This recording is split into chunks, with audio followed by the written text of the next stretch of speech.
আজকে যে কথাগুলো বলা হচ্ছে গণপরিষদ নির্বাচন কিংবা গণভোট কিংবা সেকেন্ড রিপাবলিক, 5ই আগস্টের আগে একটি বারের জন্য এটা নিয়ে কেউ কোনো কথা বলে নাই। 5ই আগস্টের আগে সেকেন্ড রিপাবলিক বলতে কোনো শব্দ কেউ উচ্চারণ করে নাই। গণপরিষদ নির্বাচনের কথা কেউ উচ্চারণ করে নাই। এগুলো 5ই আগস্টের অনেক পরে হঠাৎ করে উদ্ভব হয়েছে কেন? ক্ষমতাকে দীর্ঘায়িত করার জন্য। সুতরাং এটা আমরা ধরেই নিতে পারি একটা নির্দিষ্ট অংশ রয়েছে যারা ক্ষমতা দীর্ঘায়িত করার জন্য বিভিন্ন থিওরি নিয়ে আসছে, সেই থিওরির ফল যার সাথে জনগণের সম্পৃক্ততা নাই। গণমানুষের দল হিসেবে আমরা নিশ্চিত করে বলতে পারি, আমরা যখন রাস্তায় যাই, সাধারণ মানুষের সাথে কথা বলি, একটা বিশাল জনগোষ্ঠী রয়েছেন যারা এই গণপরিষদ নির্বাচন বলতে কি কোনো ধারণা নাই। সেকেন্ড রিপাবলিক বলতে কি বুঝায় বাংলাদেশের তেমন কোনো ভোটারের বিষয়ে কোনো ধারণা নাই। সুতরাং এগুলো জনগণের থেকে বিচ্ছিন্ন এক একটা ধারা, যার মূল উদ্দেশ্য ক্ষমতাকে ধরে রাখা।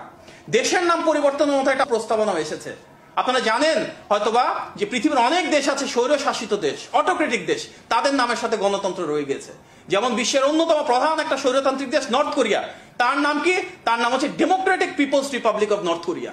তো তারা দেশের নামের সাথে ডেমোক্রেসি আছে, পিপল আছে, কিন্তু এদিকে মানুষ মেরে কেটে সাফা করে ফেলছে। তাহলে বাংলাদেশের এত অর্থকড়ি খরচ করে দেশের নাম পরিবর্তন করে গণপ্রজাতন্ত্রী না জনগণতন্ত্রী হবে, মানুষের ভাগ্যের সাথে কোনো সম্পর্ক আছে? কোনো সম্পর্ক নাই। আমরা সংস্কার বলতে সেটাই বুঝি যেখানে মানুষের ভাগ্যের পরিবর্তন হবে। আমাদের নেতা জনাব তারেক রহমান খুব সুনির্দিষ্ট পলিসি দিয়েছেন কিভাবে বাংলাদেশের ইকোনমিটাকে বড় করবেন, কিভাবে অনেক কর্মসংস্থান সৃষ্টি করবেন।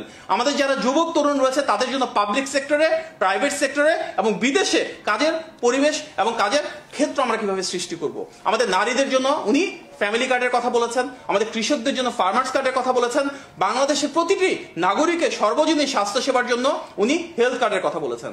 আমাদের নেতা বলেছেন কিভাবে শিক্ষা ব্যবস্থাকে আমরা ঢেলে সাজাবো, সেখানে মাল্টিপল ল্যাঙ্গুয়েজের কথা আমরা ইন্ট্রোডিউস করব, কিভাবে আমরা নৈতিক শিক্ষার ব্যবস্থা করব, কিভাবে আমরা দ্রব্যমূল্য নিয়ন্ত্রণে রাখবো।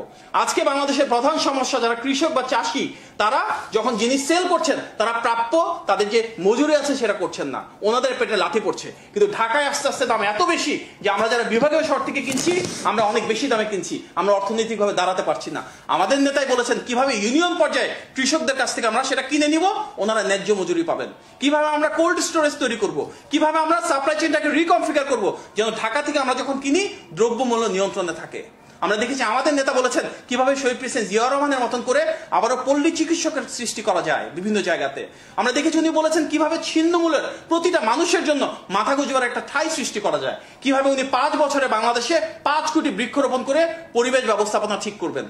কিভাবে উনি বাণিজ্যের পাশাপাশি জ্বালানির যে সমস্যাগুলো রয়েছে সেগুলোকে ট্যাকেল করবেন। কিভাবে করাপশনকে আমরা একটা সামাজিক আন্দোলনের মাধ্যমে এস্টাবলিশ করব যেন এই বাংলাদেশে একটা দুর্নীতিমুক্ত পরিবেশ সৃষ্টি করতে পারি। রাষ্ট্রীয় কাঠামোতে আমরা কিভাবে ন্যায়পালকে ইন্ট্রোডিউস করব।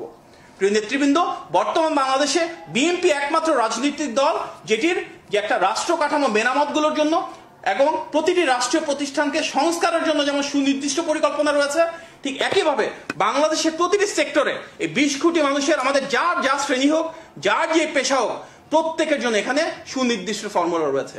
প্রবাসীদের ভোটের অধিকার প্রতিষ্ঠা করা, প্রবাসীদের জন্য বাংলাদেশে বিনিয়োগের খাত সৃষ্টি করা, রাষ্ট্র খাতামতে প্রবাসীদের সম্পৃক্ততা বাড়ানো, এই প্রত্যেকটা কিন্তু আমাদের ভিশন 2030 থেকে শুরু করে ধাপে ধাপে 31 দফায় রয়েছে। সুতরাং বাংলাদেশে সংস্কারের ক্ষেত্রে একমাত্র বিএনপিরই একটা 360 ডিগ্রি পরিপূর্ণ রূপরেখা রয়েছে, যেটা আর কোনো রাজনৈতিক দলের নাই।